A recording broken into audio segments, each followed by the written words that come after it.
Camaradas, ¿qué creen? Me desalojaron del lugar que me prestaban para trabajar con mi madera y ahora esto es una parte de mi madera. Ahí todavía tengo madera, pero me desalojaron para moverme allá.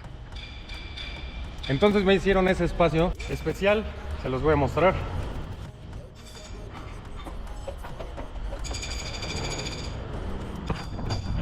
Apenas me estoy acomodando, como pueden ver, no es tanto espacio. Y aquí estoy al borde de la muerte. Pero pues ya nos iremos acomodando. Por lo mientras, el primer video que voy a hacer aquí arriba va a ser terminar este letrero, que fue una prueba que justo hice con esta máquina. Ahí pueden ver que hay una madera ya trabajada, con la que de hecho hice este mueblecito.